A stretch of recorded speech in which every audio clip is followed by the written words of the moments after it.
It can only be attributable to human error. You're entering paranormal. He meddled in things that you keep so far. He meddled in things. Where will we go next? It's a phantom from another time. No one, Mr. Muller. That's it, man. Game over, man. Game over.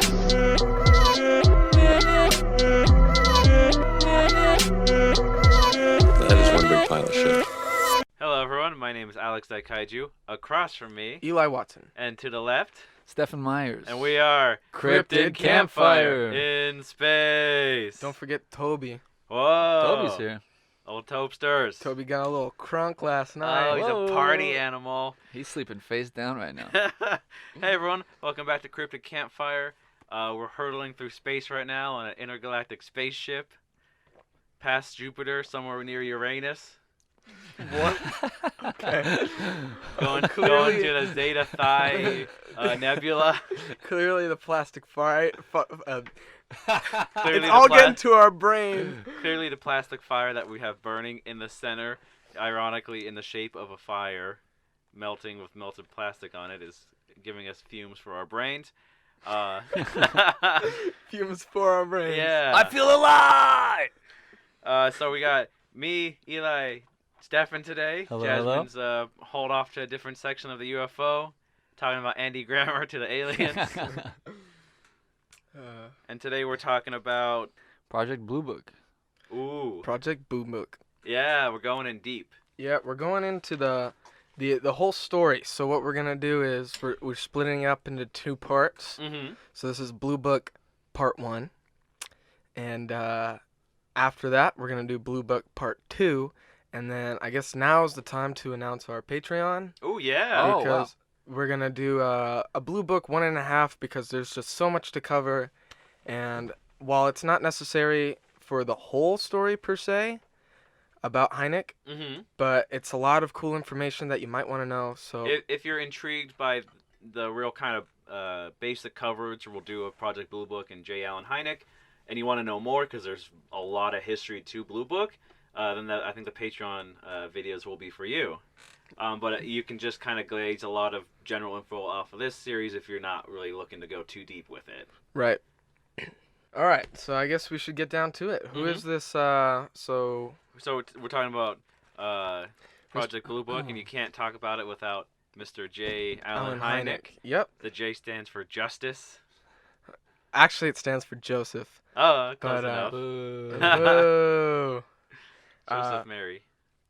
What? It's Joseph Allen. It's Joseph. Joseph Mary Hynek. Anyways, J. Allen Hynek is born on May 1st, 1910, Mm-hmm. to a Joseph and Bertha. But Joseph Allen Hynek is the third Joseph in the house. Wait, what? Yeah, because they live with Bertha's parents, and her dad is actually named Joseph. Okay. So he's like the third Joseph in the household, So and the youngest one, and the most looked down upon. Poor feller. so he's Joseph Just can't catch a Junior break. Allen Hynek Jr. I don't Junior. think I Only don't. one junior. TM. I don't think he's a junior. I don't think he's a junior though. Oh man, that's a lot of Josephs. Gosh darn. I feel like this is trivial. Yeah. Anyways, all- trying to it- get to what's important It all here. plays out when the UFOs start landing. I'm trying to get to what's important Okay, here. please. Okay, so 5 days after our boy is born, Mm-hmm. his parents take him to the roof of their West Side home in Chicago to see Halley's Comet. Okay. And Cool. that's important because it was just discovered that Halley's Comet, by light emission or reflection of the tail, Mm-hmm. by looking at the light spectrum, they can tell what's in it, Okay. what the chemical makeup is, and it contains a poisonous cyanogen gas. And this is all happening like right before Halley's Comet comes over them. Okay. And so French astronomer Camille Flammarion said that it was possible that it could impregnate the atmosphere and snuff out all life in the universe. And got so widespread that people were literally freaking out. Yeah. People bought gas masks, people blocked their chimneys, people got comet pills or Wow. comet umbrellas to protect themselves. Yeah. Some people actually committed suicide Really? because they were scared that Halley's Comet was going to swing by and kill everything. Wow, and it swung Ooh. by, and our boy wanted to be an astronomer after this? Yeah. That's like the 5 amazing days part. old, he wants to They- be an astronomer? Yeah. They say that, 200 million years ago was the first documented case of Halley's Comet passing the Earth. That's also the day the dinosaurs died. Is that true? I don't know, but cut to 1910, Halley's Comet returns. What will be of the human race? What? What? I think we know the answer. Comes a post-apocalyptic world where Joseph J. Allen Hynek has got to fight his way through the mutant alien hybrids that have sprung J.J.A. up. Hynek. Oh my lord. He's got a cybernetic Yeah. dog by his side that can shoot bullets out of the front and the back for good Oh measure. What my- are you talking about? That's our new pitch to small town monsters. Cryptid Campfire presents my Joseph lord. J. Allen Hynek, my- A Life in Times. Wait, so you said people killed themselves over this? Yeah, because they were so scared. That's wild, And we man. obviously found out that that wasn't true. Well, I don't think it's going to impregnate our atmosphere and snuff out all life on the planet. Okay, and we're certain. I'm pretty sure it doesn't come that close, Okay.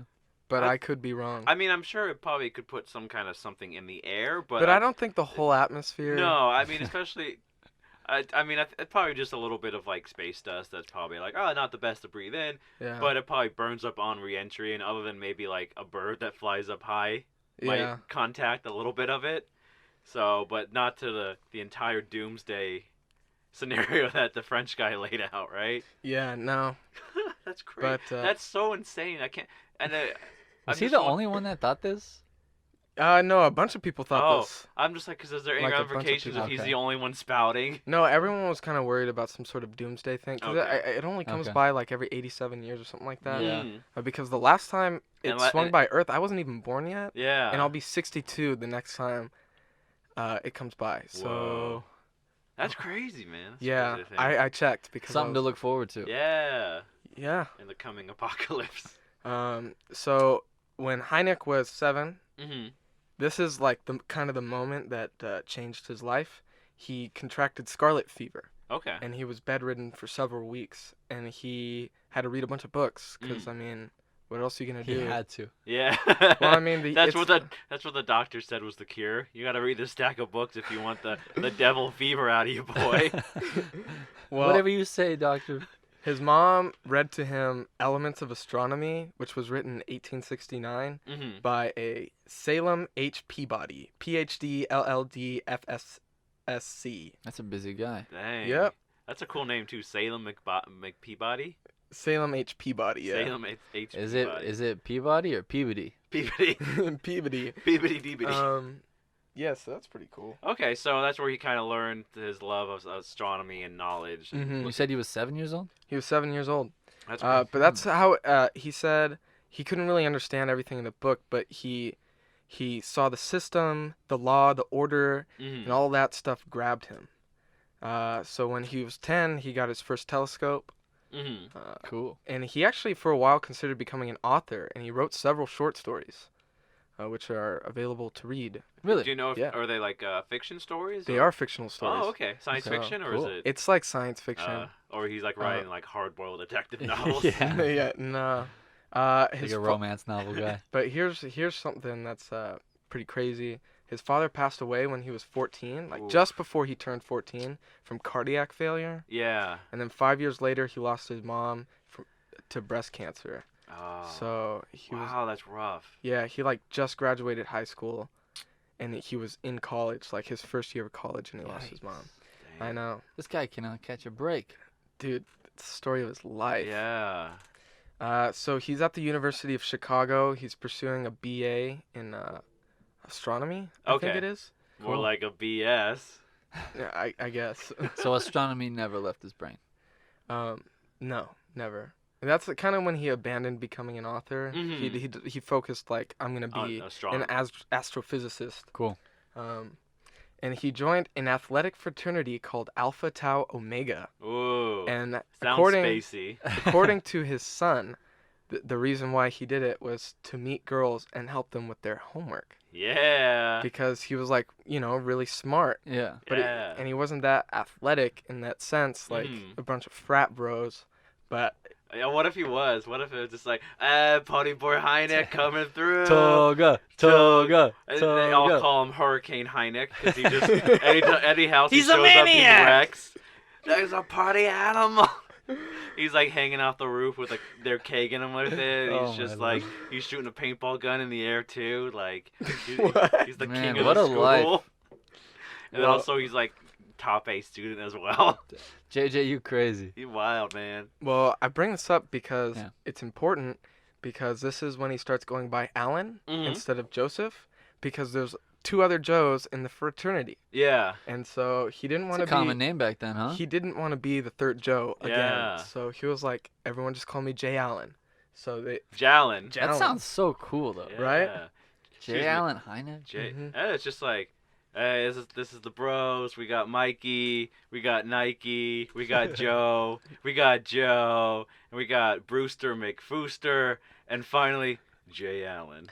This is like, hello, ladies. What? How you doing? His voice is just so low. He's just got that like velvety voice. He's just like, Hey. ooh, let's get it on. Well, he's going to get it on with Johannes Kepler. Oh, I love how we're just fictionalizing his college career. that's the facts that we find. We just tell them to you in a fun way. Well, I guess he got really absorbed by the life of Johannes Kepler Mm-hmm. because this guy dedicated his entire life to science, and he only has like 3 laws of science that are attributed to him. And he lived his whole life in poverty, but also at the same time as being a very serious astronomer, he believed in gods and angels. He believed like that angels were guiding planets and stuff. But all of his math was like correct. Yeah. Really? So he was like, Jay Allen was really like his stories verged on fantasy sometimes because he was into fantasy in the sense that you could break it down and understand it. Yeah. So, because after that, after getting into Kepler, he got into Freemasonry, Okay. like Oh, wow. looking into it, and occult science, as it's called. And the idea behind that is you can study the metaphysical in the same sense you can study the physical. Yeah. So there's like a system to it, an order. I mean, everything's magic until you understand what makes it. And I think Right? I It's true. think that's where he was at. Yeah, and So- also the Freemasons. That's crazy. That's Yeah. interesting. That's Get how it. his brain works. Yeah, it's really interesting, and Yeah. that's probably why he started reaching UFOs, because of his interest in like fantastical things Mhm. Yeah. or It's seemingly like, fantastical. yeah, it's just it's not beyond reason to think that a UFO could be something that is tangible and understandable. Yeah. Exactly. Because it's- everything, yeah. throughout history, it's just like legends. We talk about how like people have never seen a gorilla before. Mhm. They're talking about these like giant hairy men that are like eating people and the size of tree trunks, and you're just like, that's a myth. And it's Yeah. like, well, that's a gorilla. So what's to say that UFO is not something that's understandable, Exactly. It's true. or even like angels or something? That's crazy. You never know. But he graduated from the University of Chicago in 1932, Mhm. and he sought a graduate degree at the Yerkes Observatory, which is also part of the University of Chicago. So that's a year after Frankenstein and Dracula come out. I think so. Whoa. That's a weird way to put it. Yeah, it's, I it's just cool was though. thinking about. It's cool though. Maybe like so he graduated in 32. Mm-hmm. So he's so when he's a junior, he probably was like, I'm gonna go catch a double flick of that new horror film that just came out, the Frankenstein and Dracula. You never know. Dude, Yeah. imagine Jay and Hynek like in college just watching that movie and just being like, one day I'm gonna break down what makes reanimation possible. Like, I'm coming for you, science. So at the Yerkes Observatory, it's in Wisconsin, and it's actually pretty interesting, and it ties back to Halley's Comet, because where they detected the poisonous gas that's stored in Halley's Comet was actually at Yerkes Observatory, Really? Oh, where he was pursuing like his masters. wow, that's wild. Yeah, isn't that insane? Everything's just pointing him to It's this direction. it's insane the connections that his like Like something always comes back. That's why I'm Yeah. starting like at the beginning Yeah. because That's why I keep being like I'm gonna punch up the story because like there's so many things that like cross over that you're like Yeah. it sounds like a movie already. All because his So- mama brought him outside when he was 5 days old. They're like she's like oh they say that Sprinkled the some fairy dust on him. yeah they're like hey everyone this comet's gonna wipe out the known world as we know it. It's gonna impregnate the atmosphere with death and destruction. And she's like hey 5-day-old baby check this out. He's just like Circle of Life starts playing. yeah Well- but just like dust falls on him and he starts glowing green. I guess I should say now before I get further that my main source of research is a book called The Close Encounters Man by Mark O'Connell, Mm-hmm. and it's he's essentially the only biographer of J. Allen Hynek. There's no other book that really delves into as much detail as this book does into Yeah. the man's life. When was this published? Pretty recently actually. Let me see if I can find out. That's crazy. So this is like the only real autobiography. 2017 is the copyright. Oh, wow. Wow. So That's very recent. I mean, Yeah. for a guy who had such a big imprint yeah, on the study of ufology and stuff, you think there'd be more books about him? nope. Everyone, get your And we'll, ish together. well, we'll get into it because he was really hated for a really long time. Oh. But that will be in part 2. Okay. So let's see where we at.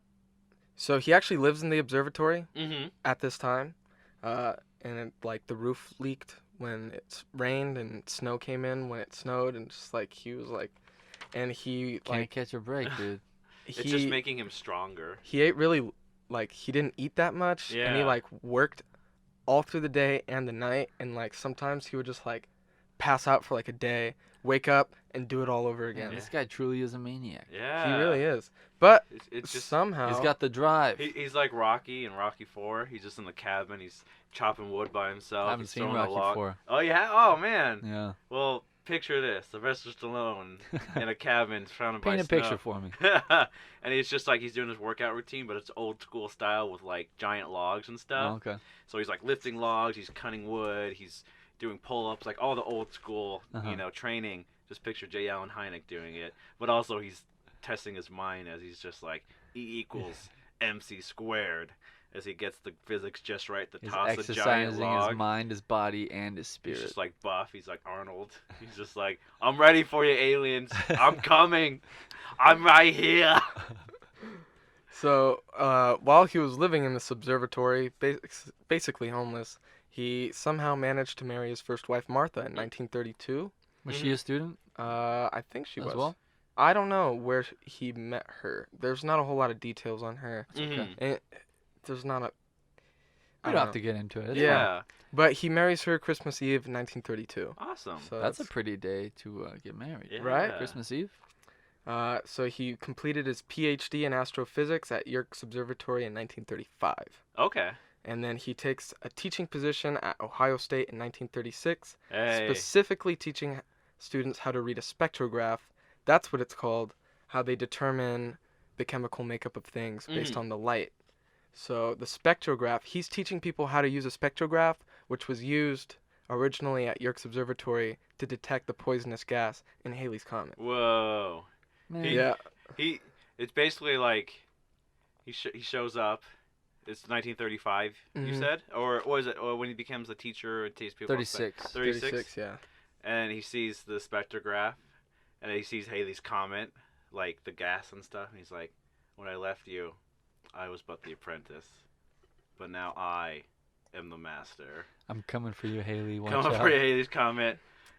We're gonna end this one way or the other. His life goal is to destroy Halley's Comet, save the world, save the J. Allen You Hynek, shall taunt save me the no world. further. You gave birth to me, but you will not be the death of me." What? What is happening? He's talking to a comet? It's not even there, too. He's looking at like a picture. It's all just build up. It's all you see scenes of J. Allen Hynek, his getting ready, and you see the comet just traveling, destroying planets left and right, becoming a eater of worlds. Oh, that's too good. Well, That's gonna be our episode of the movie we made.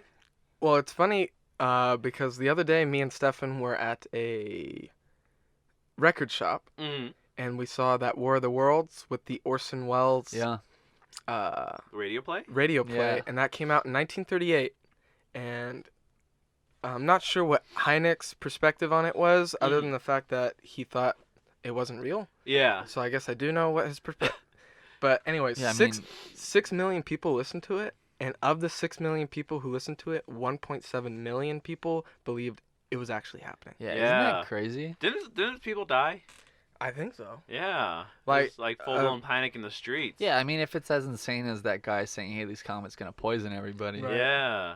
I mean, because this is just live broadcast on the radio. Yeah. So like, if well, you're not what savvy, what is it for people who don't know, who may not know what it is? Oh. War of the Worlds. Well, yeah, explain it, because I didn't really tell you what it was. I just said it. I know we all know. But Yeah. Oh well, Paint us Orson a Welles picture. went on the radio, famous director, but it was when he was younger. He went on the radio and read the H.G. Wells story, War of the Worlds, and it is about an alien invasion. And everybody thought, since he was reading it live, that he was just saying things that were actually happening right then. Mm-hmm. Because he was narrating it almost like Yeah. a news report. Yeah. Exactly. Like he was like we're here at I forget where he said he was, but they're like, we're here. Something just crashed, and oh my God, something's coming out of the Yeah. spaceship, and it's like, and it's just like people are like losing their minds. Yeah. Because it's just like the news is telling me that the world's ending. Can you imagine making Yeah. yourself some coffee, flicking on the radio, and Orson Welles is saying that aliens are landing and killing Dude. people? Well, I He was- guess What a party boy Orson Welles was. Yeah. Like, I guess it was supposed to be different. It was supposed to be something more like a dramatized reading. Yeah, But the studio, they didn't give like a warning or anything. they didn't. Well, the studio didn't like give them any money to do actors, yeah. which is why Orson Welles went with the news report kind of approach. Yeah. For budgetary. For budgetary restrictions, and he was like the only one in it. Yeah. I mean, 'Cause it they couldn't- works. Yeah, and it's Yeah. like, I mean, we were talking about it today, so he must have done something right. it got him the lead directing role of Citizen Kane. So. guess so. Man, And then he he's- went on to be the best. Was it the canned peas salesman? Yeah. He did all those commercials about wine and stuff. What? Is that real? Yeah, it it was was best near the work, end of his man. life. Yeah, if you guys don't know Orson Welles, very famous director. Definitely worth a look. Yeah, For sure. kind of a prankster. Yeah. Mhm. So, let's see, hold on. So, in 1939, he divorced his first wife, Oh, but it says Is that 49? 39. Oh, that's pretty Uh, quick. Yeah. Pretty amicably, it Okay. says. So, Okay. That's that's like 7 years, though. So, they were Yeah. married for 7 years, but they Yeah. never had any children. So, but I guess in World War II, he worked as a civilian at John Hopkins Applied Physics Lab, which is in Maryland, Baltimore, Maryland. And he helped develop the U.S. Navy's radio proximity fuse. okay. So it basically reflected radio waves to determine how close something was to an object, or Okay. how close the proximity fuse was to an object. What does that mean? So basically it means that bombs no longer had to hit on direct contact. They didn't have to explode on direct contact. Okay. It could explode at certain proximities. Oh, okay. Okay. So I see, I it could see. detect if it was like 5 feet away from a target Yeah. and then explode instead of Whoa. having to hit you Smart first. bomb. Basically. And What this year was did you say that was? sometime in World War II because it Whoa. was used in Little Boy and Fat Man, the nukes, Oh. or the atomic bombs that were Yeah. used. So he had That's crazy. That is crazy. yeah, it's insane. So How the heck are you? I'm happy to be in this proximity. but Yeah. also during World War II, he met his second wife, who was a student, 14 years his junior, Whoa. and they got married May 31st, 1942. So, Damn. and they had kids together during Party World War boy. II. His first kid was born What day in May you said? May 31st. Okay. Oh, okay. His first kid, Scott, was born in 1943, and his daughter, Roxanne, was born in 1945. So, Wait, what was the son's name? Scott? Oh, okay. Yeah, I'm sorry. I forgot to mention her name. Her name's Mimi Curtis, and she was an undergrad co-ed, Okay. 14 years his junior, Okay. just so we know. Cool. Yeah. Party boy. Yeah. It's a wild child. Yeah. Running in the streets. So, I guess that brings us to Kenneth Arnold. Ooh. So I'm His gonna worst enemy. no, this has nothing to do with Hynek for a little bit. Oh, okay. I was Okay. like, they're gonna fight to death. So this is getting into Project Sign territory. Okay. And we're about to get in deep, and it'll be less of me monologuing.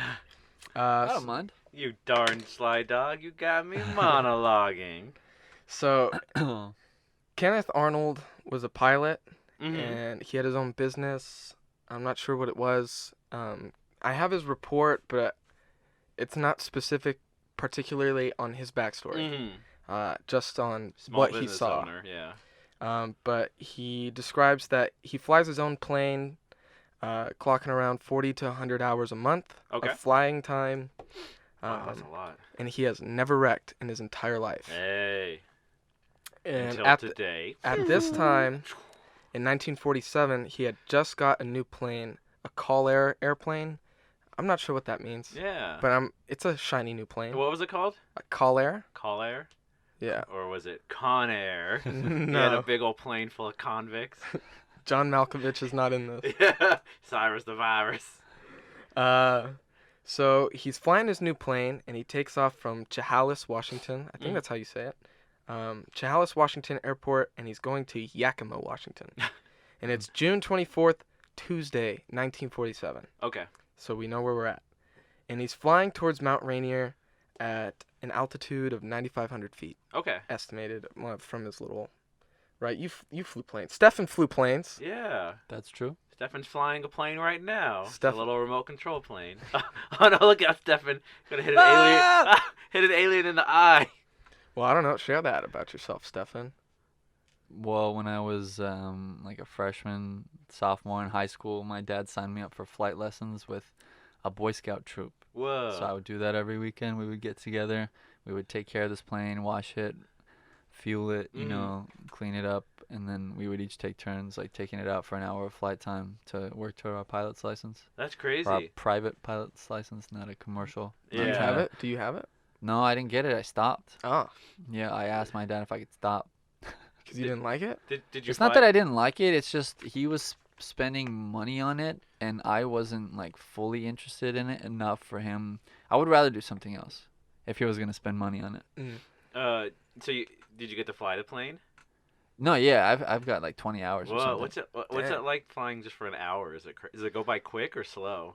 It goes by pretty quick, you know. It's pretty cool. Like taking off is really fun, but Yeah. landing is pretty scary. I could imagine. Because the first couple times you have somebody in the passenger seat with you, like helping you out, and they take off for you, they land for you, but they want you to have your hand on the thing, not to do anything, but, But just just like to get a feel of for it. Yeah, and you learn how to trim. So when you like get to a certain elevation, you gotta trim. So because once you get to an elevation, your plane is either the nose is either gonna want to keep going up or gonna want to keep going down. So you trim it up so it stays level. Okay. So you literally could just like let go and it'll keep going straight. Whoa. Yeah, and then you just practice that. You practice turns. You have to practice stalling the plane, which is very scary. Yeah, because you have to stall it and then get it Yeah. to start again. It's- Whoa. Yeah. That's crazy. But yeah, once I got to the point where I was taking off and landing by myself, Yeah. but I never did a solo. Okay. But Dang, that's It was crazy. fun. Whoa. That's good. Wild.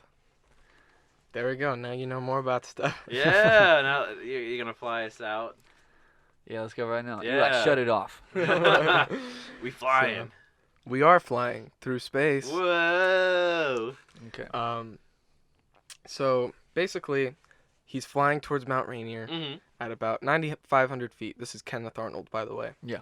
And the air was super smooth that day. Right. He said it's like one of those days that most pilots look forward to, Mhm. with just like a super smooth day. But I've never flown a plane, so I don't know if you know. So I mean, there's just obviously, like it less was wind like resistance. yeah, it can be choppy. Yeah. Like if it's really windy outside, it'll just be really choppy. Like you can't really trim. You have to. You have to like constantly- constantly keep doing it because your plane's just gonna keep going all over the place. Mhm.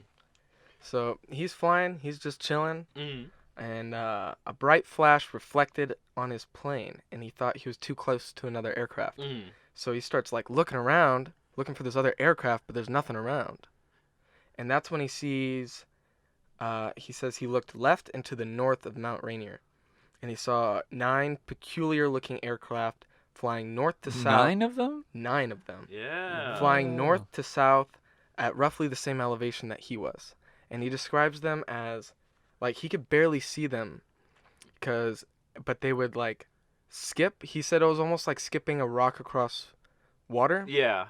To where they would dip and then bounce back up. And when they dipped, that's when they would catch the sunlight and it would reflect at them, at him.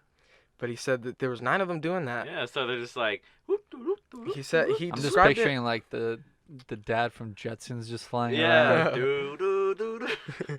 It's just like he's dropping off like little tiny spaceships of his family off to little places. Have a good day. Wait, yeah, I know, dude. He said it was like geese Yeah. formation, that they're like in this diagonal kind of, they're all moving together kind Yeah. of. But at first he assumed they were jet planes Mm-hmm. because they were moving so fast. Yeah. And he said as he approached the mountain, as they approached the mountain, he could see their outline clearly, like against the backdrop of the snow. And he couldn't see their tails. That's why he was like Confused. He's like, it's a plane. They Right. don't have a tail, Yeah. you know? And he said it was 3 p.m., so it was like daylight out. Mm-hmm. Sorry, I'm like, my No, notes it's are all okay. scattered. Yeah, I don't know. But, I'm intrigued. Yeah. but another thing freaked him out was that they flew really close to the mountain. Mm. Like, they were following this mountain ridge that goes from Rainier down to Mount Adams. Okay. And so they're, like, flying really close. And he said he's never seen a plane fly that close to a mountain before. That's crazy. And then he watched them as they flew from Mount Rainier, which is where he first saw them, and pass around a corner, like, around Mount Adams. Uh-huh. And he was, like, keeping eye on the time the whole time. Because he said it was 3:01 specifically. Okay. Yeah. And he said it took them 1 minute and 42 seconds to fly from Mount Rainier to Mount Adams. Which is baffling. Which he calculated at, like, it's like 1,400 miles an hour. Yeah, just Oh, insane. Like, they're just zipping through. Man, it must have been so funny too, because it's just like they're like skipping like this. So it's like they're jumping through the air. yeah. And then it's like a line of them. It's like synchronized swimming. They're picking up speed. Yeah, and he, like, They're getting fancy with it, and they're like doing loops over each other and shooting little red and green lights and fireworks out. It's like it's all just an ad for buying fireworks. Well, he said he thought it was conventional, like there was some sort of explanation. But when he landed, he told the guy at the airport, who was his friend, and his friend just thought he was joking. He's like, "What are you talking about, dude?" Yeah, And then he was like, "Oh, I'm serious. I saw this." And he was like, well, "I don't know what it Are was." you having a goof on me? Basically. But Yeah, that's pretty crazy. so it was in newspapers the next day, June 25th, and it appeared in the U.S. and Canada. Whoa. And His story? His story, yeah. And on June 26th and 27th, that's when the term flying saucer and flying disc came in. Yeah. It's from this case. And this was 1947, you said? 47. Yeah. Okay, cool. Same year as Roswell, I think. Yeah. Woo. Coincidence? He became like a minor celebrity because of this. It was those Russians. Yeah, but I would like to know, it wasn't Kenneth Arnold who came up with the term flying saucer. No, It was some editor, some cluckhead. Yeah. Uh, They're like, crazy pilot sees flying saucers. It's better than flapjack. I've definitely read that. Flying flapjacks. People calling it flapjack. yeah, It something moved like the air that. like a flapjack. Like out of everything, why would you say flapjack? I don't think he said that, though. I don't think Kenneth Arnold said that. Yeah, I hope not. Yeah. He You'd was be like, a genuine bozo if you said flapjack. Clocker alert. So basically, we have that. That puts like flying saucers on the map. Yeah. Because Roswell wasn't really a thing. Downplayed. It was really downplayed, so not a whole lot of people know about it. Mm. But like this was like uncontrolled. The government wasn't really involved till later. Right. Yeah, and the fact that Roswell was like 1, this is 9. This is 9 of them. Yeah. So it's pretty interesting. But what happens the next year? So like because of this, that's why Project Sign is being talked about. Right. Like being created. It's to be like, all right, what's this thing, Yeah. flying saucers Yeah, in the because air. it literally is just they're being pressured by the people. the public. Yeah, Because I yeah. think was it people want to Sign? know what it is. Yeah. It Sign. was Yeah, it was just like early UFO studies, and it was just inconclusive data. So I think it kind of ended quickly. We'll Right? get Yeah. into that. It was only functional for a full year. Yeah. But it didn't really start till it wasn't fully sanctioned, I don't think, until 1948. Yeah. January 1948. So, and this brings us to incident number 33, Okay. which is Captain Thomas Mantell. I don't know if you get. Oh, I said I was gonna get this. Yeah, so- I was like, I don't know. But this occurred January 7th, 1948, Okay. and this is pretty crazy. Mhm. Thomas Mantell volunteered to help transport some P-51s to Louisville, Kentucky. Louisville. So Louisville Slugger. it was supposed to be him and like a squadron of like 3 other guys, Okay. and he was in charge of it. And they're all flying. It's a low altitude flight because I think they're coming from Georgia. Mm. It's like really quick, Sure. Yeah. like and they're not like they're low altitude. It's not Mhm. meant to be anything crazy. So what happened was people are picking up this thing on radar. Yeah. There's an object of some sort, and there's reports coming from civilians saying they're seeing this thing in the air. It's stationary, but people are describing this like huge giant metallic disc up in the sky. Yeah. And the Air Force, they It's just hovering, right? yeah, it's near Fort Knox actually, or Godman Airfield in Fort Knox, Kentucky. And this is bigger than what Arnold saw, right? Supposedly. Well, we'll get into that. Okay. Ooh. We'll get into that because there's a whole lot of fishy numbers there. But so they basically order Mantell. They're like, "Hey, go check it out." Mhm. And so he breaks away from the group and he's going to check in on this object. And it's 3:15 p.m. and he says he was approaching the object and he says it appears to be metallic of tremendous size. I'm trying to close in for a better look. And the next thing they know, his plane is spiraling out of control, Whoa. falling from the sky, and the wreckage, like, basically he disintegrates. Whoa. The wreckage is strewn out over a mile across farms in Kentucky. And the ship doesn't move, right? No. Did that guy die? Yeah, he's dead. Yeah, Well, he's yeah, done. I He's just, done like, for. He's just like, I'm going in for a closer Poor look. guy. Oh my God, it's shooting out a death Well, ray. The thing is, I told you it was 3:15 when he had said that. Yeah. When he was going in. When they found him, his watch was frozen at 3:18. Whoa. So whatever had happened in those 3 minutes, Was wild, huh? pretty crazy. Yeah. This is oh, that's crazy. Right? And Wild. the U.S. Air Force called it incident number 33, and it's significant because It it's was ruled as a suicide. it's the first time on record anyone had lost their life, like a military pilot had lost their life chasing a UFO. Yeah. And they estimate people were reporting it to be like 300 feet in diameter. Did I say that? No, but that's why I was asking. Yeah, so it's 300 feet in diameter, Okay. estimated, and cited by many people. Yeah. And it's white, and they're not sure if it was just because it was reflecting light or if it was emitting a white light, Right. because it was in the middle of the day, and a bunch of people were seeing it. But here we go. So we get into the Project Sign explanation. The official explanation of what had happened was that he was pursuing the planet Venus, Okay. because Venus apparently was in the sky at that time. Yeah. And it's like, and I think it was Hynek who validated this story, that Venus was in the correct position of where they were at. It was visible. It Yeah. was 6 times brighter than the actual sky. Okay. But I'll get into that. And it was even shooting death rays at people. I don't think so. They're like, Venus is on the rampage. Well, see, this is the thing. It was supposed to be a low altitude flight. yeah. This object where Mantell was at 30,000 feet. What? Okay. He was losing oxygen. So the official story is that he passed out, Whoa. and that as he fell, his plane started veering towards the left and caught him into a spiral. But he was passed out Right. due to lack of oxygen, and That's scary. Spiraling is scary. Yeah, that's the official story. Okay. That's crazy. Wow. So And that's like So Sign was in the midst, right? But that's like Well, the first. Sign, I have it right here. Sign was started January 23rd, 1948, which was a couple days. Like, this happened January 7th. Ooh. Okay, so it was so like that- 2-3 weeks. This is like an inciting incident. basically. That and the Because Kenneth they've been Arnold in case. talks because people want to know why their air isn't being regulated Yeah. when the Air Force, Yeah. that's technically their job, right? Trying The to- public, the public trying want to know what's Trying going to put on. the safety on the H2O. Yeah. Wait, no, that's water, right? O2, right? Oxygen is On that O2. O2. So- wait, real quick. So if I'm getting this right, so they're saying Venus was in our visible path Mm-hmm. and it was shining bright.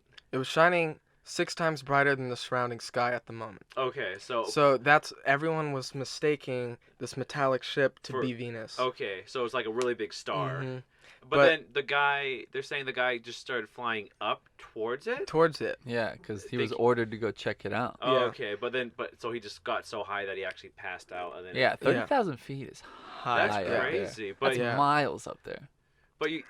But this was like a veteran pilot. Yeah, Yeah. Like, exactly. he thought And he could handle That's it. why that's pretty eerie to think about. Like, this Right. guy should know exactly what to do. I in mean, that And can't kind you of plus tell what situation. too he- if it's just a stationary star, right? Like it's just Right? You would think, and plus what he said at the end. Yeah. He's like, it appears to be a metallic object of great 'Cause size. he got close. Yeah, he got close.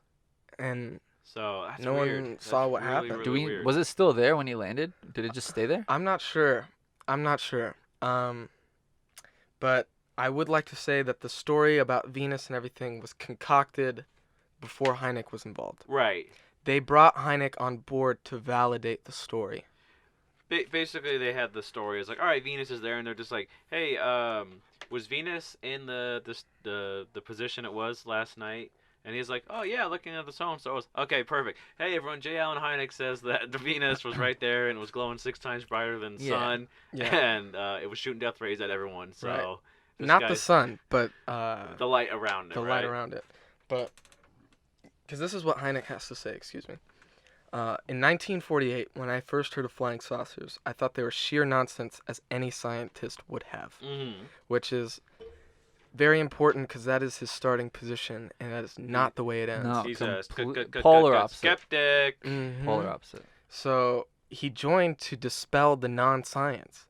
People were freaking out over UFOs. The Air Force is trying to settle everyone down. Yeah. They bring this skeptic on board so he can say it's just mistaken identity. Yeah. Oh, he even at this time, another quote is he thought it was a fad that will pass soon. The whole flying Mhm. saucers. Like Yeah. he was like, this is gonna be like a good couple of years of people calling it, and then we'll get tired and pass. They'll make a on. couple movies. It'll go away. It's Yeah. fun. He signed on to Project Sign to be an official consultant. Mhm. Yeah. And this is when he kind of reviews the Kenneth Arnold case, the 9 objects over Washington. Mhm. Right.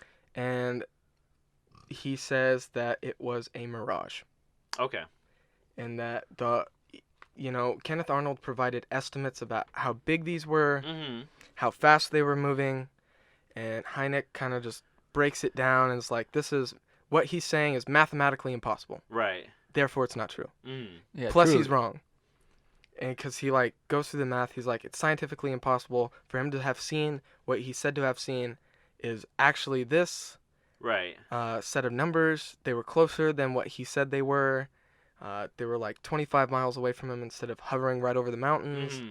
They were traveling at subsonic speeds instead of 1,400 miles an hour. So we can't trust anything this guy says. Yeah. And it was a mirage. And Arnold's a pretty seasoned pilot too, right? Mm-hmm. So that's Yeah. what's so weird about these stories. It's like It's these like- guys know exactly what they're doing. Yeah. They've Mhm. been doing it for years. They've probably Yeah, clocked in. it just seems like there'd be hundreds like of no reason thousands for of them to hours. lie about it. Well, that's when we start, because we were talking about the Battle of Los Angeles, which you weren't here for, but people were freaking out. Right. You know, there's a whole state of paranoia. Everyone's expecting the next Pearl Harbor, Mm-hmm. and they're seeing these aircraft flying over U.S. soil. Yeah. So the U.S. Air Force, I feel like it started as a way of trying to calm people, Just to pacify them. yeah. Sure. Give a sense of like, hey, we have it down. We're monitoring the skies. But as it goes on, I feel like there's a cover-up. Yeah. Yeah, things start getting really fishy. Mm-hmm. But basically, we're going back to Hynek. Sure. He's back at Project Sign, or he's starting at Project Sign under Captain Rudolf Steiner, Mm-hmm. and he was just trying to figure it out. He felt that everything, all these flying saucer cases, could all be explained away. Yeah. And I guess throughout their 1 year of full operation, and feel free to jump in if you guys have something, guys.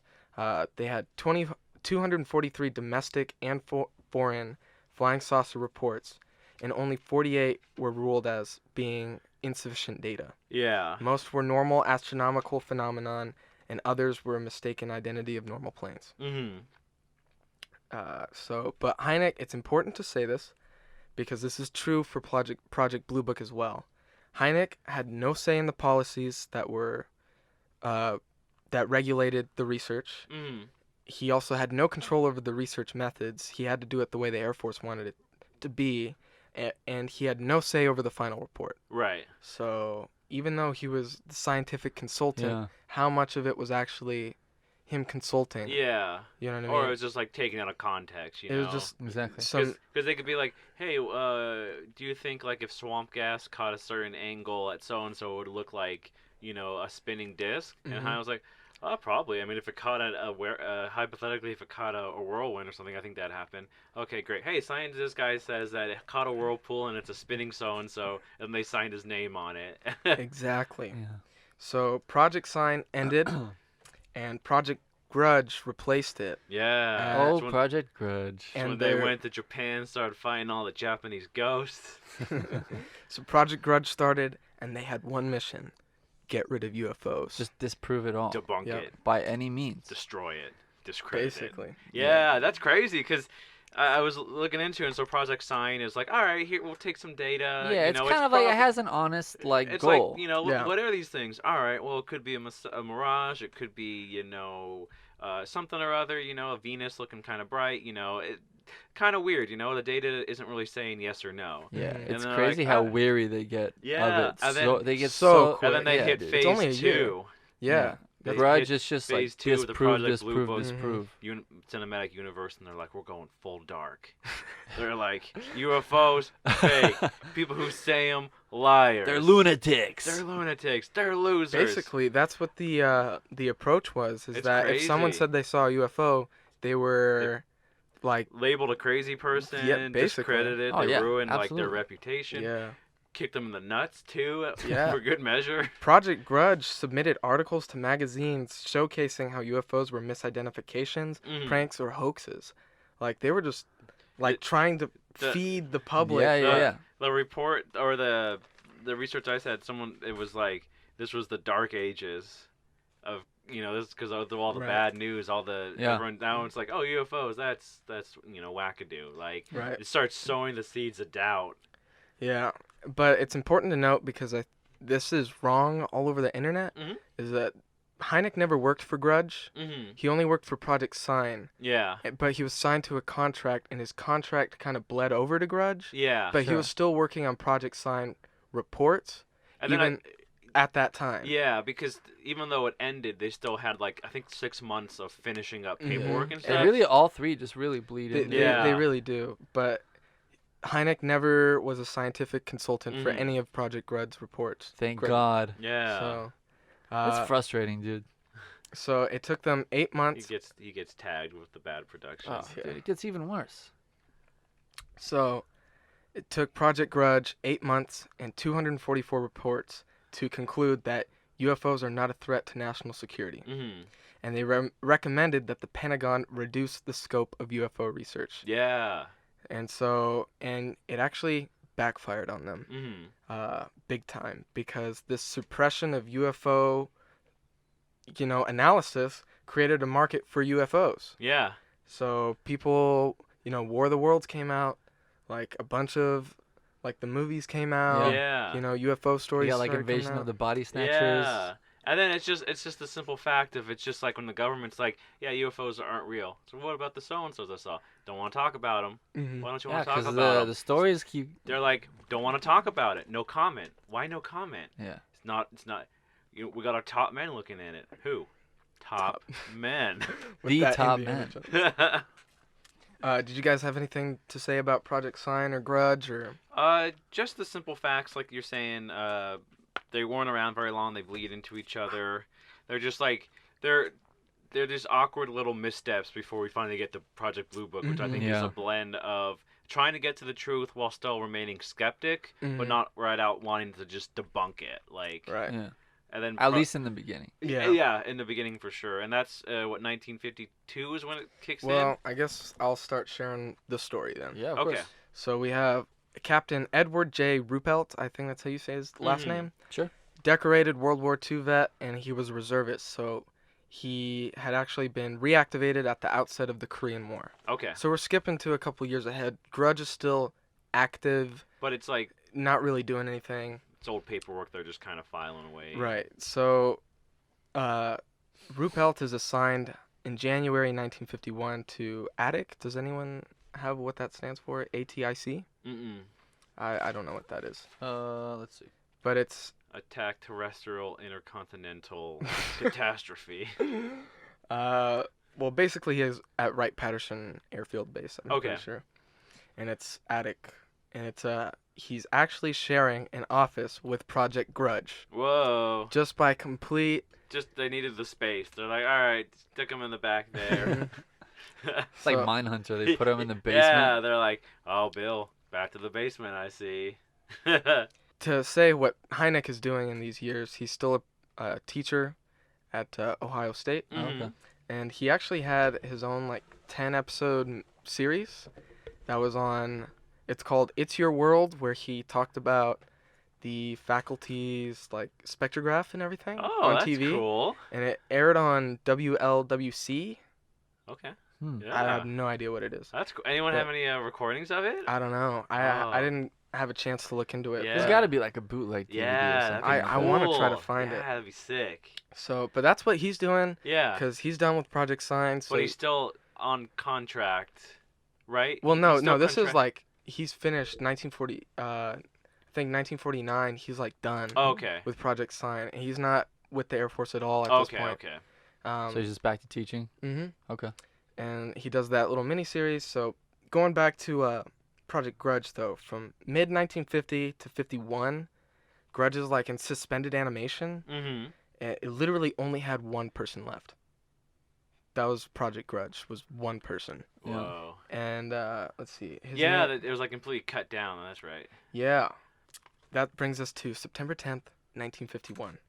An Army pilot and his passenger, who was an Air Force major, spotted a disc-shaped object 30 to 50 feet in diameter hovering in the air and evaded their attempts to approach it. Ooh. So it was literally moving. And this was at Fort Monmouth in New Jersey. Okay. And This is all in that book? a radar operator, Yeah. and it's weird because a radar operator at Fort Monmouth was giving a demonstration to a group of officers about how to use the radar, Yeah.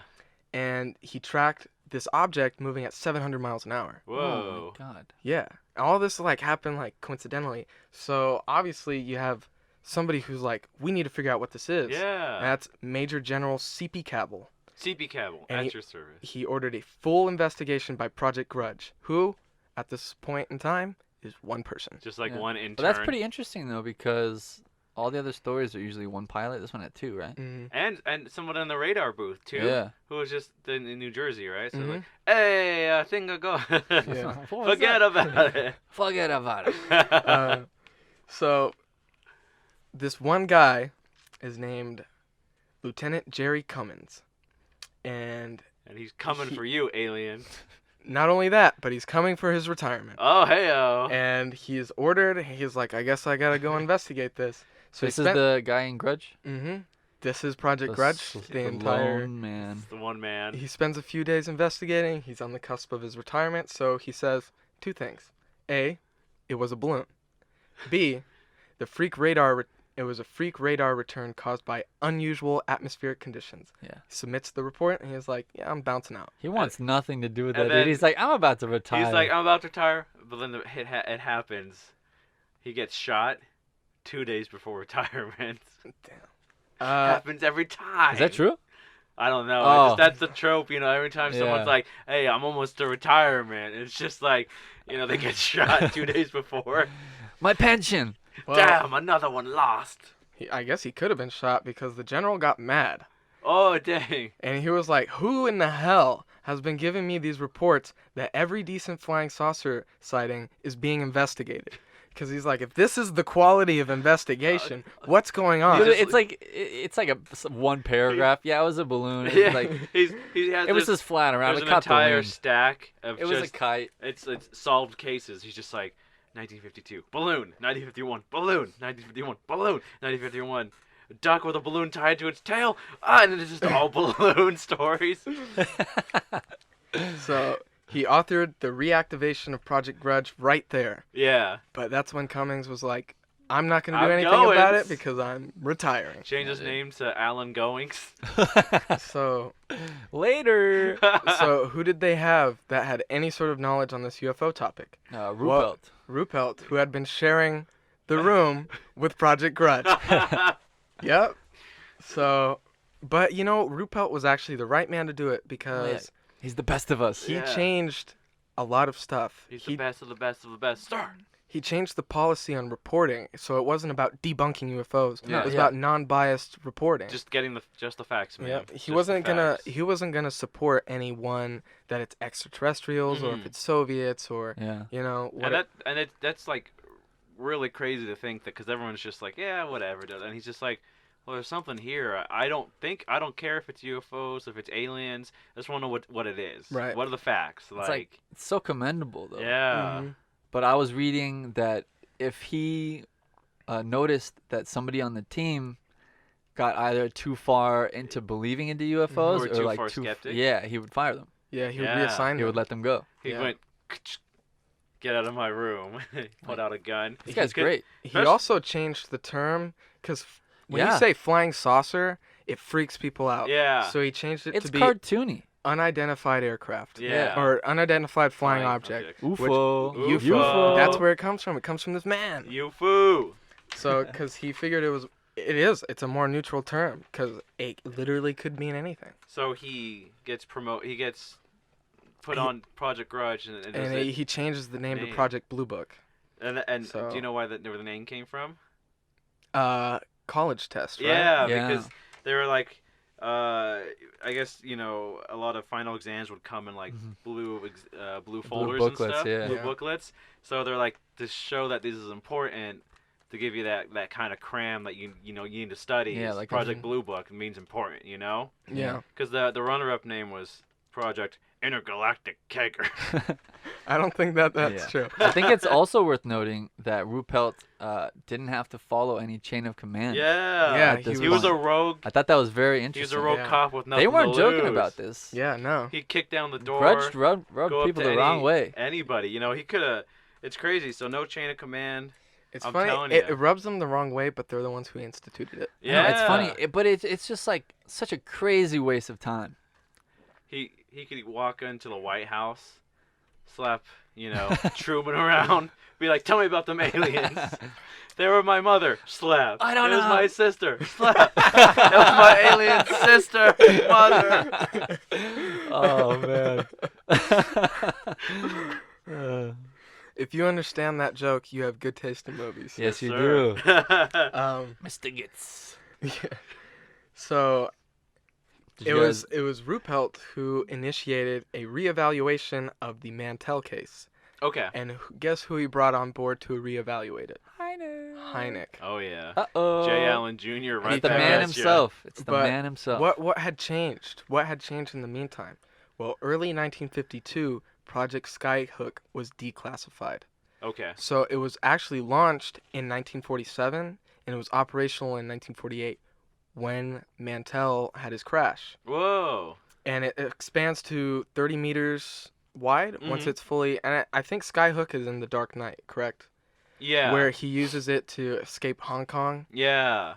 So basically, it's a way to pick up troops without having to land. Yeah, it's like stealthy, kind of slide on Yeah. by. So the theory is that someone was, practicing, experimenting with it, Mm-hmm. and that's what, because it's classified, nobody knew what it was. Yeah. So Mantell still passed out, but it was because he was approaching this giant balloon Mm-hmm. that was Project Skyhook.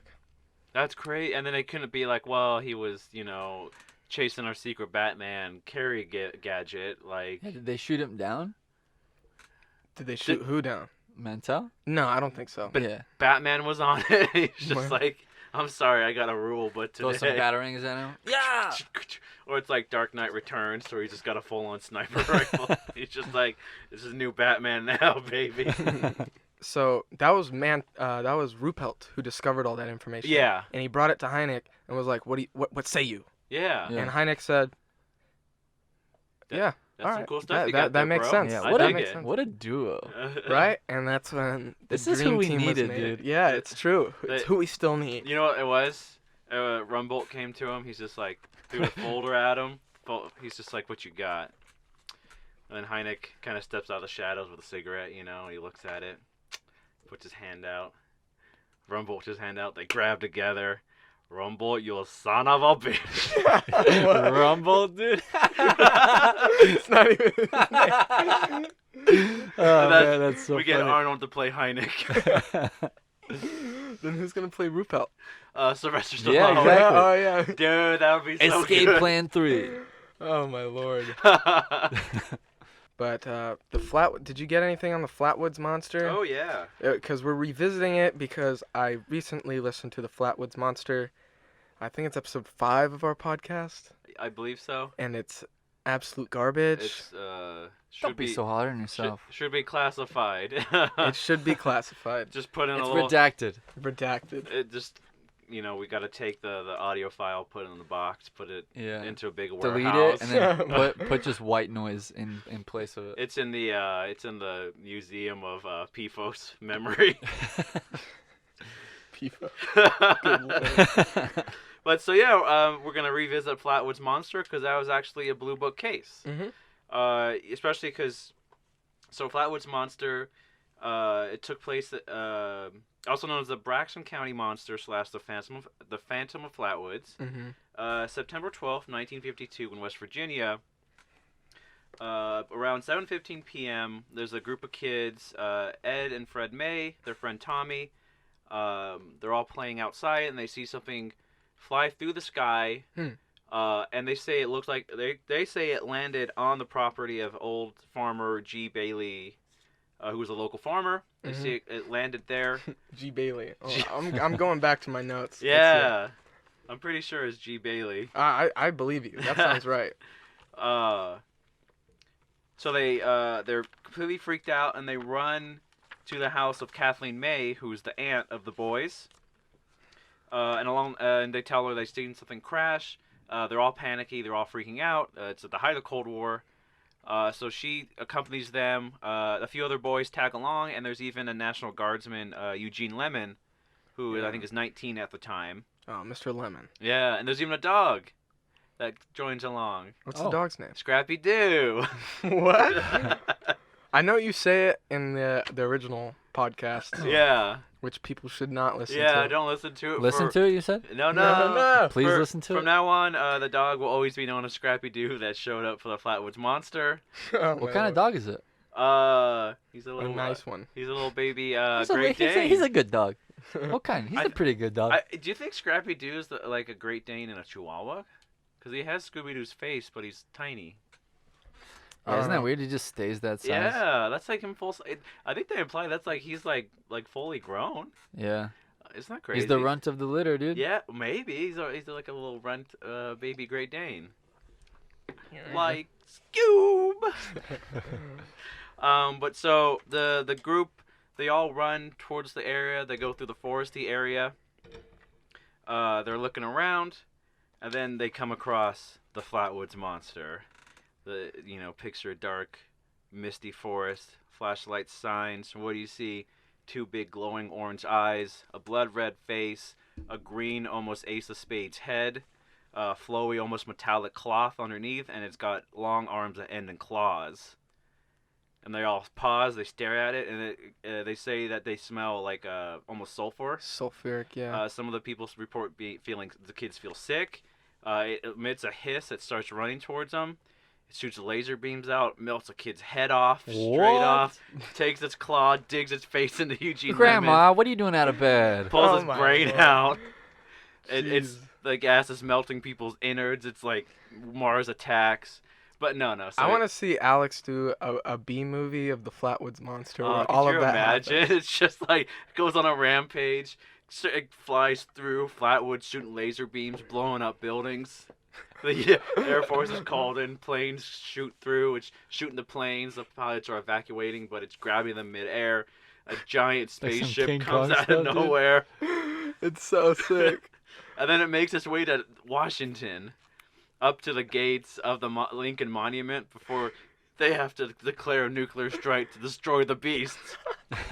They don't even get the president out on time before the nuke goes off. They bomb Washington, D.C., destroy the Flatwoods Monster. And through the wreckage, you see the survivors. Oh my god. And it's the Flatwoods Monster. Well, no. It's dead. It's dented. No. It's full. It's still slightly Oh alive in the my metallic God. suit. Lone survivors walk up. They shoot at it. The music grows somber. The camera starts to pan out. But then something hits the ground. And it's an entire army of Flatwood monsters. Oh my God. Lord. I was gonna say it'd be like the end of American Werewolf in London. Yeah. The Flatwoods Monster's dead, and then it morphs into Alex's naked body. And then it's revealed it's all a dream.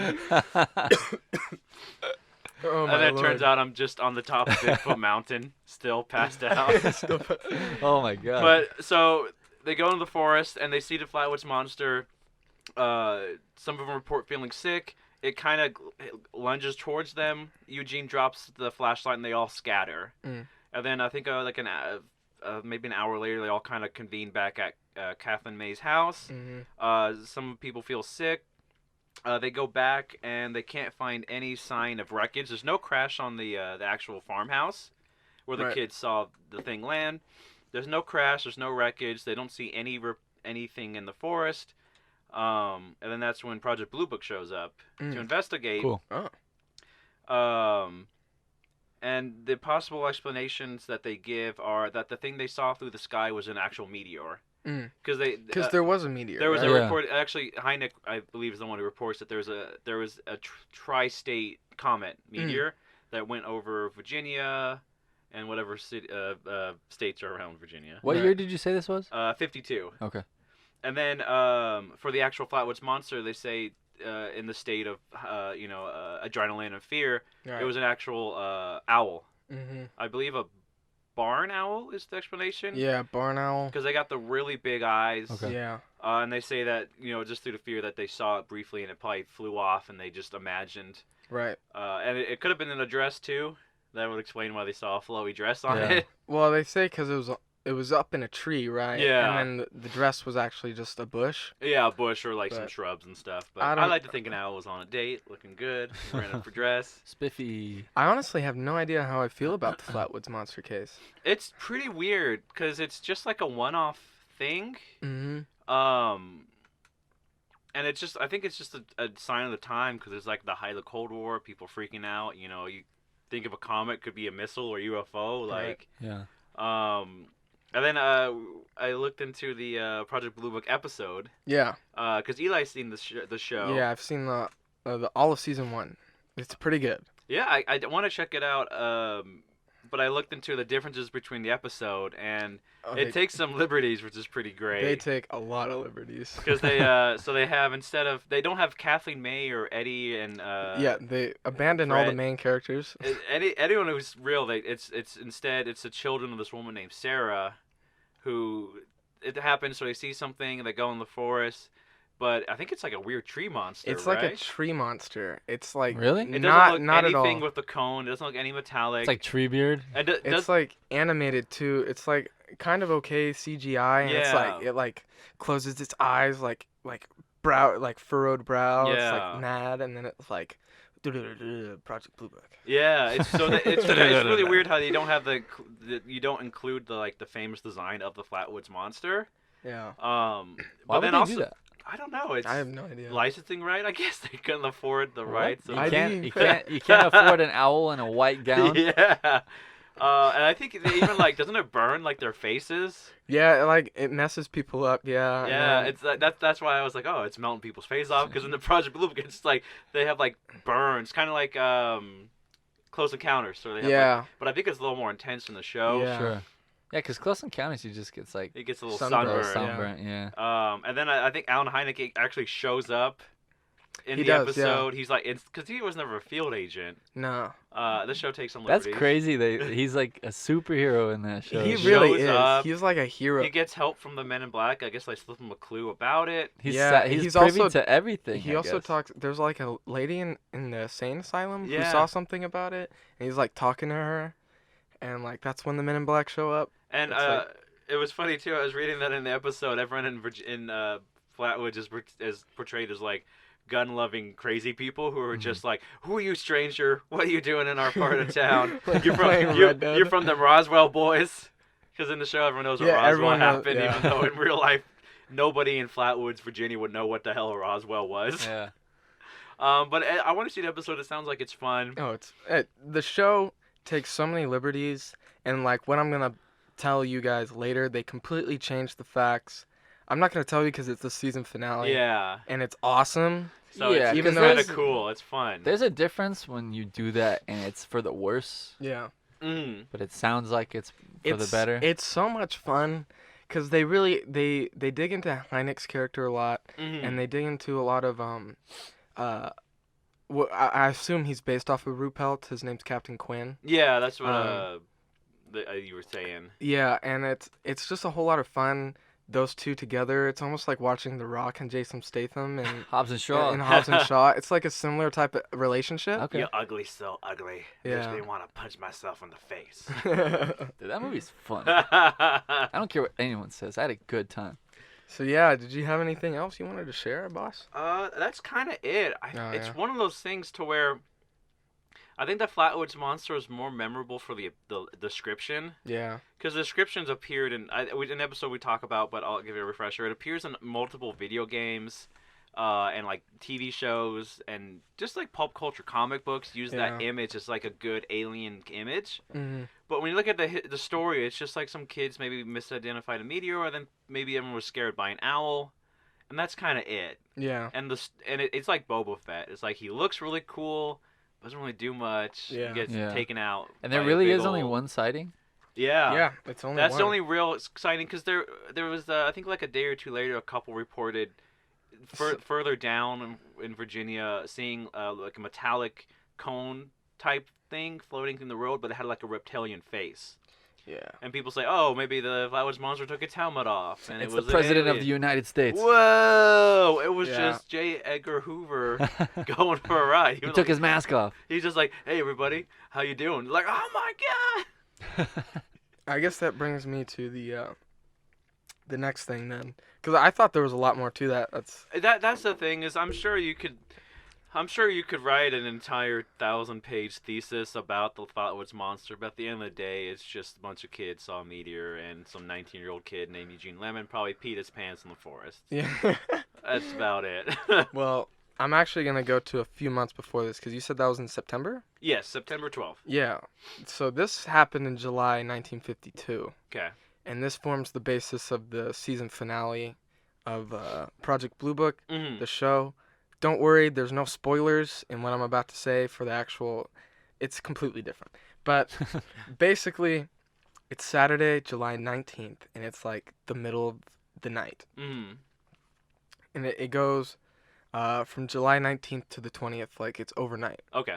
And so air traffic controllers at Washington National Airport, which is now called Ronald Reagan Washington National Airport, Mm-hmm. they spotted multiple fast-moving objects on the radar. And they're actually visible Yeah. in the sky. And like a bunch of people, this is like Washington, D.C., and they start seeing bright objects, and they vary. They're like different shapes and sizes. There's like bright flaming orbs to metallic discs Mm-hmm. to a huge fiery orange sphere, and they're all spotted in the sky over the Capitol building and the White House. Whoa. And they're like floating around there, and they're visible not only in eye but also on radar, and they're like moving around. And people said, you know, they were tracking them at moving at like sometimes under 100 miles an hour, sometimes as fast as 700 miles an Mhm. hour. And they said there were so many that they couldn't track them all. Yeah. That is insane. And like sometimes they would just disappear, Yeah. like both visually and on radar, and then just reappear. and it's like really crazy because the chief air traffic controller at Washington National, his name was Harry Barnes. Mm-hmm. He spent the night on the phone. Like, he's calling Andrews Air Force Base, which is the nearest one, and he's trying to determine what to do about these things. Yeah. And the U.S. Air Force just keeps going, they're doing nothing about it. Yeah. All information is being forwarded to a higher authority. Oh, no. We're not going to discuss it further. Yeah. Somebody else is supposed to handle it. That's also a direct quote. That's crazy. And the real kicker, the base intelligence officer has gone back to bed, and the report will go in later. Yeah. That sounds incredibly urgent. Right? He's like, there's objects over the White House, and they're like, oh, I'm sorry. He just went to bed. Hey, listen. Try again later? Yeah. I don't think you understand, okay? Yeah. They're like, listen. New 700 phone. miles Who per dis? hour. Do you understand what that is? Do you want to pay to collect the call? I don't have any quarters. Oh, I'm so sorry. They I put- already got they- my PJs on. Oh, you know what? He's like, listen, we got bogeys. They're all over the White House. They're all over Abe Lincoln Monument. They're like, let 'em they're like- tire they're like, themselves out. Listen, give us one moment. We're gonna put you on hold, and they put them on hold and just keep them on But hold. Smooth operator. it's weird because- Smooth operator. So this lasted for 6 hours. But I do They have just to... whizzed around for 6 hours? Yeah, but I have to say this because Andrews Air Force Base did send out planes. Yeah. So they sent out like fighter jets to go intercept these objects while saying that they're not going to do anything about Yeah. it. But this is where it gets freaking weird Okay. because these jets are on their way. They're all communicating. There's actually UFOs flying above like the bases. Yeah. And the jets start scrambling. They're sending them out there. I think it's 2. And they send out these planes, and all the objects disappear. Ooh. They all just disappear. And they're flying around. These jets are flying around. They're like, we don't see anything. And they run out. They like start running low on fuel, so they return, and all the objects come back. So you just flick that switch off? Yeah, Turn the lights they're- off? All the UFOs are like having a good time, and then the fuzz shows up. They're like, 5-0 scatter. They hide. They're like, I guess they left, and then they're like, we got low on fuel, and then the UFOs are like, huh, puny humans, you and your fuel, like you need to refuel. They're like, gonna dance the night away. Right. That's pretty crazy. It's crazy because people were like, I think they're reading, like they're listening in on the radio chatter. Yeah. Which is insane to think about. Like a police scanner or something, and everyone's just... Because they disappeared before the planes got there. Yeah. Like as they were taking off, they started disappearing, which is like, what? Like how else would they know? Right? That's crazy, man. And this is even crazier. The aftermath is that Somebody narked. Project Bluebook wasn't even called to investigate. Yeah. In fact, Ruppelt was in D.C. when it happened, and they barred him from doing anything about it. They like threatened to say that he was AWOL. That's crazy. That's not suspicious at all. He's like, but I'm right here. They're like, we're gonna say you were let me at him. Let me at him. And He's so, like, I got all painless here for him. which is crazy. The official story that the Air Force concocted was that all of these lights in the sky were caused by temperature inversions creating false radar echoes. Where do Yeah. they come up with this? And you know Okay, what? radar Everyone echoes, bought but it. people saw it in real life, right? The reporters bought it. Yeah. The reporters bought it, which is why like nobody's even heard of it. It's called the Washington merry-go-round. Yeah. Like it's a thing. This like officially happened. And unfortunately there's no like photographs Yeah. because I mean, who's walking around Washington D.C. 1952 in the middle of the night with like cameras? Yeah. Cameras weren't even invented yet. Yeah, could They you even were, like but- change? Could you even change the ISO like to shoot the night sky like that well? Like everything was black and white back then, so like you have to I fix feel- the contrast. What was the max zoom on a camera back I have then? no idea. Well, I guess it depends on your it lens. was the old cranky ones. They're like, all right, everyone hold it. They But got I the mean, big. That's what I mean. Cloud. Like what Right, what you- resident of Washington D.C. is gonna have like some high-powered camera Yeah. or like a nice lens Ooh, in order to, to like, do Russian that? spies, maybe. Where was Kubrick, dude? Yeah. Yeah, right. He was in Area 51 shooting the moon landing. Yeah. That was That was a little ways after. Unless Yeah, they shot it 10 years He shot, prior. they shot it 10 years before, and they're like, they missed the deadline for it, you know, and they had to wait for a while. They're like, They're like feeling it out. they're like, They're we waiting. can't release it in 58. That's madness.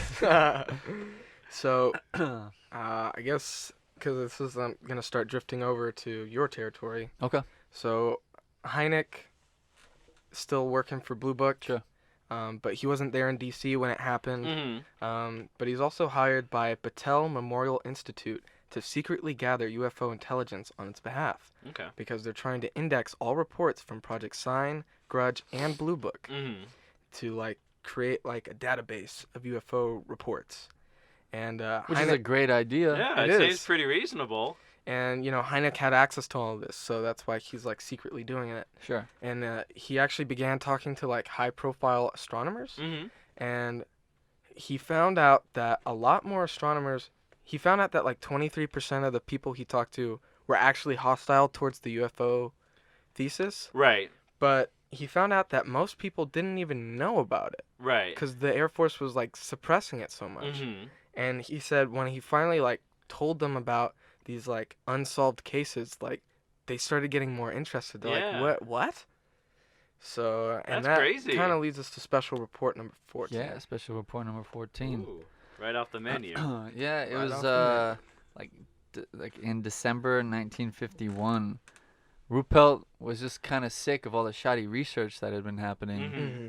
So he wanted to figure out a way to get like a scientific, like statistically like accurate reading of the UFO cases. Mm-hmm. He wanted like a basis for it. So he commissioned the Battelle Memorial Institute to So Ruppelt was working with Battelle. and who- Battelle who was- and, yeah, So they're linked. Ruppelt probably knew, right? I mean, he had to have. Yeah. What? What? Yeah. Plot twist. That is a plot twist. That's some thick drama. That's right some there. like X-Files stuff. That's That like really is. Skinner being like behind some stuff and being like, well, yeah, I'm older, Yeah. but like I had to keep it safe, you know. But Uh, it's the biggest analysis of like UFO cases ever, Wild. and it's Yeah. like it's some like 3,200 cases. Whoa. Yeah, but so it says I have two different dates, Okay.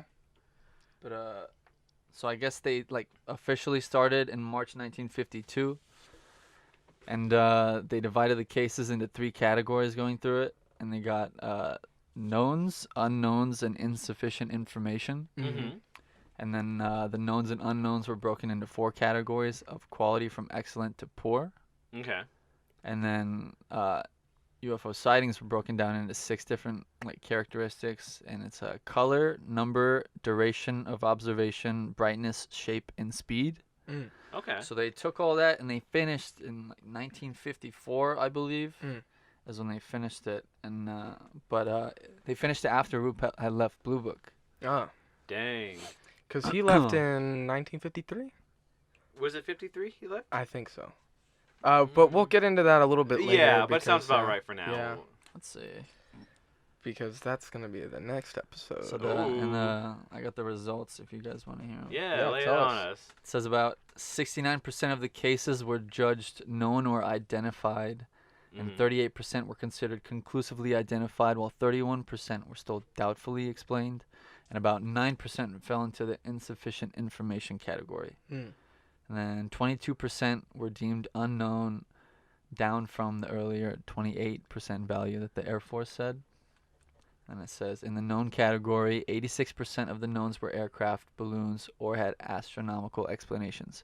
And only 1.5% of all the cases were judged to be psychological or crackpot cases. Okay. Weird. Yeah. That's wild, huh?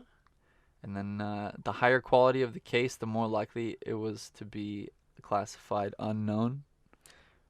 Yeah. Wow.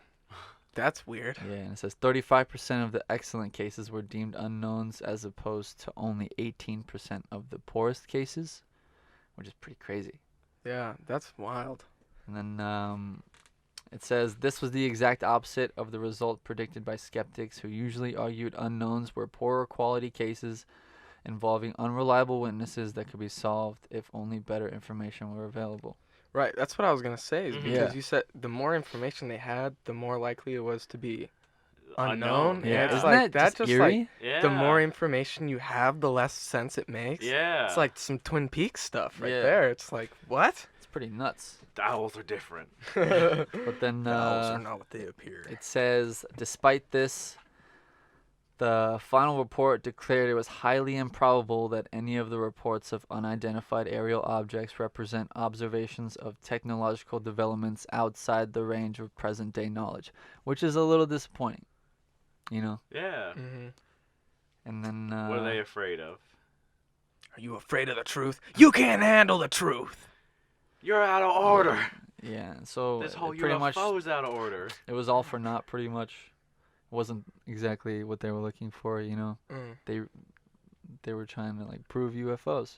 right. But the report went public in 1955, and the Air Force like pushed the agenda that it claimed that it scientifically proved that UFOs do not exist. Yeah. But it doesn't. They missed Exactly. they used like the weird mislabels to But be again, like, it's yeah. the Air Force using the media to push their agenda, Yeah. all the propaganda. Ooh, It's very. some kind of conspiracy, huh? Yeah. Which I don't understand that. You know what I mean? Like I understand, making a movie like American Sniper, where it's Yeah. very pro like U.S. military. I can Sure. understand that. We're in America. You know what I mean? They Yeah. want to push that propaganda that we're the best country, but why are you trying to hide UFOs? Yeah. Like what are you trying to hide there? That's like Yeah. what's so fishy about it. It's like, other propaganda has like a logical sense to it. You know what I Mhm. mean? Like we understand why it exists. But certain They're dead things set on it. I don't know they're why. dead Especially- set on disproving UFOs. Especially because the going propaganda in general was just like 50s movies with UFOs being like, it's a UFO, and it's just like flying around, dropping aliens. Yeah, and and it's what just kind of like- sucks about that, sorry to butt in, Mhm. like all these movies and everything like coming out with UFOs, it kind of just favors the Air Force. Mhm. Yeah, it's You know? always the Air Force that shows in the last day, and they're like almost all 90 of these B movies has the Air Force come in. They're like the That's military's the first one on. Well, the police show up and the police get eaten or vaporized. The military shows up and the military's like, all right, we're going to do our best weapon. Doesn't do nothing. And then the Air Force is, call the Air Force in. They're like, we got missiles, we got sunglasses. They're Yeah. flying in, and they're always the ones that drop the bomb at the very last minute and save the day. Yeah. They shoot down the UFOs. They bomb the tarantula. Yeah. That's true. I never Isn't noticed that But- great? yeah. Maybe that's them being like, yeah, you know what? The Air Force, when we say it doesn't matter, it's because we can kill it. Like, Exactly. it's not worth our time. Yeah. And there's another point that could be made where all these coming out favoring the Air Force, not even with them, even if they're not in the movie, but the fact that they just keep becoming more and more fictionalized. Yeah. Mhm. You know? You know- And they become less real in people's minds the more they see it on television and Yeah. the more they see it in the movies. Because you That's see, true, like, yeah. it's like fake ships and, like, goofy people in costumes. Yeah. Like, it just starts to become, like, a joke. Yeah. You're like, that's kid stuff. And you Yeah. know that's, like, they're just, like, in their offices, like, laughing because it's just Yeah. all going Yeah. to where they want it to. You know what's crazy is in the movie Tarantula, it's not UFO, but it's a Still. scientific experiment goes Yeah. wrong. A tarantula keeps getting big, eating people. Air Force comes in, they firebomb it. The guy who drops the firebomb, Clint Eastwood. Oh. Yeah. He's like, make my day, you big ugly spider. Clint Eastwood's cool. Yeah. I don't know how many firebombs I shot. 5, 6. I don't know. But I know that this Air Force sanctioned vehicle is the most greatest thing in the history of the world. Yeah. Go ahead, make my day, spider. Dirty Harry is arachnophobia killer. I don't know. Yeah. But basically, I guess if we're gonna start wrapping it up, I think so. Yeah. we kind of covered the golden age of Bluebook. That's Yeah, like because everything- it literally just It takes starts a nosedive. yeah. from right here. So that's kind of the start of Project Bluebook. You know, Mhm. the evolution from Project Sign, Project Grudge to Project Bluebook. Mhm. And then the introduction of J. Allen Hynek, who his life story and kind of his influence on it, because he tried to bring unbiasedness to it. He wanted Yeah. the facts, and tried to give some credence to Project Bluebook, and they started off pretty good, checking stuff Yeah. out, doing things, and then But once Ruppelt left, it just kind of like everyone, you guys are saying, nosedives, it kind of goes Yeah. downhill, and that I think will pick up Yeah. in part Yeah. 2 of Well, Project Bluebook. we're going to talk about the downfall of Bluebook in part 2, and we're also going to really go in depth with Bluebook 1.5. Yeah. So Patreon exclusive. I think it's going to be available for the $5 tier. yeah, if that Yeah. interests you, go ahead, check it out. Yeah. Please ch- ch- ch- donate ch- if check you it think out. we're good enough. You like us. You really like us. And then you'll also get access to a bunch of other exclusive episodes. Yeah. Future episodes. Cool stuff. Early behind access the to scenes stuff, episodes. So yeah. Yeah. Join the campfire on the Patreon. Yeah, check it out, check it out. And I think we'll do our sign-offs. Yeah. Try something a little different this time. We are Cryptid Campfire. If Yes, you want we are. to check us out, we have the official Instagram at Okay. Cryptid Campfire. Got the official Twitter at Cryptid Campfire. And we got Facebook too. Mm-hmm. You can find us on all the platforms: Spotify, Apple Podcast, YouTube. We're on as well. Yeah. Stitcher we're on too. Yes, we are. Yeah.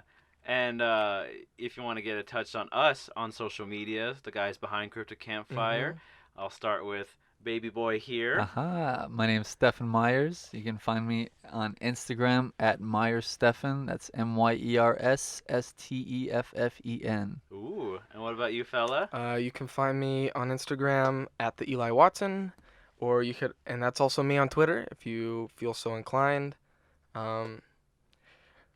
Twitter's a cesspool. Anyways, the best way to reach me is probably through the official Cryptid Campfire Instagram, which is at Cryptid Campfire. So I run it. So if you DM me, or if you DM us, that you're DMing me. So Yeah. you're Yeah. sliding into those DMs. It's always popping off over there. Check it Yeah, out. send us those Bigfoot memes. Yeah. We live off them. And if you want to find me, I'm Alex Daikaiju. I'm on Instagram and Twitter at Alex Daikaiju, Alex DAIKAIJU. And I help run the Twitter sometimes, so if you're messaging Twitter, it's probably me, Jasmine, or Eli. And we'll probably add Steph into the mix too, so it'll be a Russian Yeah, roulette if I'm of lucky. who you're talking to. If I'm lucky. But yeah, thank you for listening. It was a crazy episode. Oh yeah. Yeah. Definitely one of our biggest. Yeah. So I think it is the biggest. But it's to date. it's And that's incredibly just- interesting. It's interesting. That's just the surface. Yeah, That's it really just is. just touching the surface. That's why we're thinking of doing Yeah, there's quite a bit left. extended episodes. Yeah. Part 2 is going to be a lot more crazy info Oh, for yeah. sure. But yeah, thank you for joining us. We'll see you next week. Mm-hmm. Same Cryptid Campfire time, Cryptid Channel. And yeah. All right.